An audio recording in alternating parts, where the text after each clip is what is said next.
यह कहानी शुरू होती है एक ऐसे गांव से जहां सब कुछ ठीक था, शांत था और खुशियां हर कोने में बसी थीं। मगर वहां के लोग बड़े दिल वाले थे, एक दूसरे से प्रेम करते थे, लेकिन हर खुशी पर किसी न किसी की नजर जरूर लगती है। और फिर ऐसा ही कुछ हुआ। इस गांव के साथ भी इस गांव में रहते थे दो सगे भाई नारुतो और सुकरा। नारुतो बड़ा था, समझदार और जिम्मेदार, जबकि सुकरा छोटा था, नटखट और मासूम, और सुकरा हमेशा अपने भाई की बात मानता। एक रात नारुतो को कुछ जरूरी काम से गांव के बाहर जाना पड़ा। उसने सुकरा से कहा, मैं जल्दी लौट आऊंगा, तुम दरवाजा बंद कर लेना और सो जाना। सुकरा ने सिर हिलाया और अपने भाई को जाते हुए देखता रहा। नारुतो अकेला चला जा रहा था। आधी रात का समय था, चांदनी फैली हुई थी, मगर हवाओं में अजीब सी सर्दी और सन्नाटा था। जब वो गांव की सीमा पार कर सड़क पर पहुंचा तो उसकी नजर एक लड़की पर पड़ी, एक लड़की जो सड़क के बीचों बीच खड़ी थी। नारुतो चौंका। उसने धीरे से पूछा, तुम यहाँ क्या कर रही हो? इतनी रात को अकेली लड़की ने कोई जवाब नहीं दिया, बस चुपचाप उसकी ओर देखती रही। उसके बाल गीले थे, चेहरा सफेद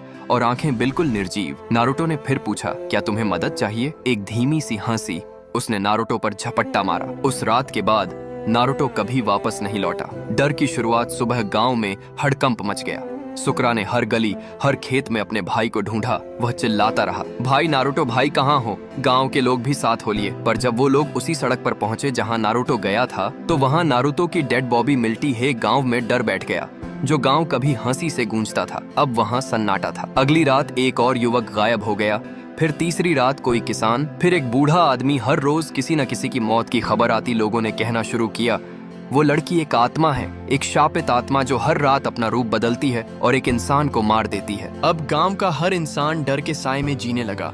शाम होते ही सब अपने घरों के दरवाजे और खिड़कियां बंद कर लेते। गांव के बड़े बुजुर्गों ने कहा, इस आत्मा का कोई बदला अधूरा है, जब तक वो पूरा नहीं होगा ये मौतें नहीं रुकेंगी। सुखरा अब अकेला हो गया था। भाई के जाने के बाद उसने बोलना बंद कर दिया था। मैं भाई की मौत का बदला लूंगा, चाहे जो भी हो जाए। अब वो हर रात जंगल जाता, वहीं सड़क पर इंतजार करता उस आत्मा का जिसने उसके भाई को छीना था। गाँव में अब भी हर रात किसी न किसी की मौत होती थी। लोग कहने लगे, वो लड़की अब इंसानों के डर से और शक्तिशाली हो गई है। वो हंसती थी हर मरने वाले की चीखों के साथ। गांव अब वीरान होता जा रहा था। कुछ लोग गांव छोड़ चुके थे। उसी गांव के कोने में सुखरा बैठा था, अकेला, शांत, बदले की आग में जलता हुआ।